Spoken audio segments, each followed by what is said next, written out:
नमस्कार। आज हम बात करने वाले हैं हीमोडायलिसिस एक्सेस में जो एक और चीज़ है जिसको बोलते हैं परम कैथ, जो सीमांचल के लोगों के लिए नई चीज़ है और इसके बारे में थोड़ी जानकारी देना चाहूँगा। आप याद रखिए कि जो हीमोडायलिसिस के लिए एक्सेस के लिए जो बात की थी, तो सबसे अच्छा जो एक्सेस होता है वो होता है फिस्टुला, एवी फिस्टुला।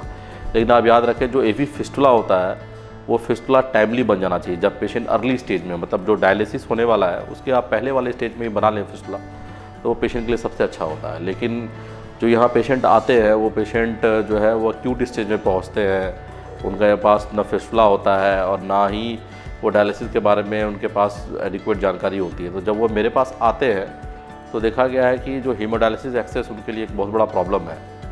तो मैं रिकमेंड करूँगा कि इन सब पेशेंट में कि जब ये टेम्प्रोरी एक्सेस के थ्रू डायलिसिस कराएं अपना, जो अब मैंने पिछले वीडियो में बताया है। लेकिन जब टेम्प्रोरी एक्सेस लग जाए तो उसके बाद इस टेम्प्रोरी एक्सेस को जितना जल्द से जल्द हो सके आपको या तो फिस्टुला में कन्वर्ट कर लेना है या फिर परम कैथ करवा लेना। तो आज हम परम कैथ के बारे में बात करेंगे। वो मरीज जिनमें आपको लगता है कि अभी फिस्टुला, जिनकी नसें मजबूत नहीं है या फिर इनका नस अच्छा नहीं है, जिसमें लगता है कि जिनकी एज काफ़ी है या फिर जिनके बार बार नसों में इंजेक्शन लग चुका है या फिर पेशेंट काफ़ी वीक है और उनको डायलिसिस की आवश्यकता है, तो उन सब परिस्थितियों में हमें परम कैथ, जिसको बोलते हैं क्रॉनिक कफ्ड हीमोडायलिसिस कैथेटर, जो छाती के नीचे लगता है, उसके बारे में सोचना चाहिए। ये एक ऐसा कैथेटर होता है जो छाती के नीचे एक ऑपरेशन के द्वारा डायरेक्ट हार्ट में डाल दिया जाता है और ये यूएसजी गाइडेड या फिर सीआर जिसको बोलते हैं उसके थ्रू किया जाता है ऑपरेशन थिएटर में।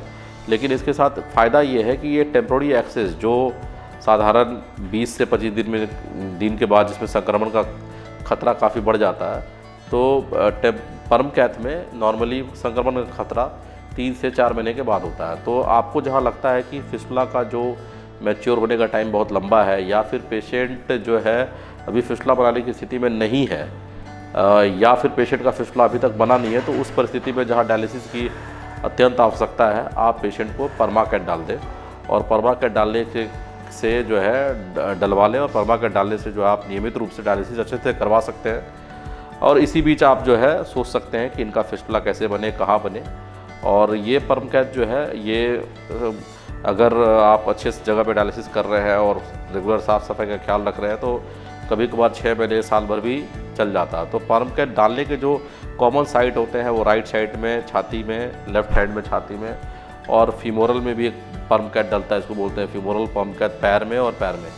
तो फीमोरल परम कैथ चूँकि ये छाती के नीचे एक टनल बना के डाला जाता है, तो इसमें इन्फेक्शन का रिस्क शून्य तो नहीं होता, लेकिन जो टेम्प्रेरी एक्सेस है उसकी अपेक्षा काफ़ी कम हो जाता है। तो इससे फ़ायदा ये होता है कि पेशेंट की जो मोबिलिटी होती है, नॉर्मली टेम्प्रेरी एक्सेस बाहर से दिखता है लेकिन ये परम कैथ बाहर से दिखता नहीं है, तो इसका एक कॉस्मेटिक इफेक्ट भी है कि पेशेंट जो है वॉक करने में या फिर कभी सोशल एक्टिविटी में कहीं जा रहा है तो वो बाहर से दिखता नहीं है, वो कपड़े के अंदर छुपा रहता है, तो पेशेंट जो है वो थोड़ा कंफर्टेबल फील करता है। और जो इसमें जो डायलिसिस की एडिक्वेसी होती है, मतलब वो डायलिसिस की जो ब्लड फ्लो होती है वो काफ़ी अच्छा रहता है, तो काफ़ी एडिक्वेट तरीके से जो हीमोडायलिसिस किया जा सकता है और काफ़ी लंबे समय तक डायलिसिस विदाउट कॉम्प्लिकेशन के चांस कर। लेकिन अब आपको याद रखना है कि अगर परम कैथ डल गया तो उसके बाद क्या क्या केयर करना है। तो केयर में आता है कि सबसे पहले कि उसको नोचे नहीं। परम कैथ डालने के बाद उसको मैच्योर करने में 6-7 दिन का समय लगता है। 2-4 दिन तक उसके भीतर पानी नहीं जाना चाहिए आपको। और उसकी जो ड्रेसिंग है वो अगेन आप एक अच्छे सेंटर में ही करें और ड्रेसिंग करते वक्त याद रखें कि कोई ग्लव का इस्तेमाल करें, उसके नॉब को टच, जो बंदा कर रहा है या फिर जो टेक्नीशियन कर रहे हैं उसको हाथ धो के उसको नॉब को टच करें और उसको डायलिसिस के दौरान स्टरलाइल एरिया में उसकी डायलिसिस हो। साथ में जब परम कैथ को जो अब आप डायलिसिस के बाद जब लॉक करते हैं तो डायलिसिस में लॉक करने के दौरान उसमें अच्छी मात्रा में हेपेरिन दिया जाए ताकि जो है परम कैथ में कोई इन्फेक्शन ना हो। आप भी जब घर जाते हैं तो उसको नोचे नहीं या फिर उसको अननेसेसरी टच ना करें।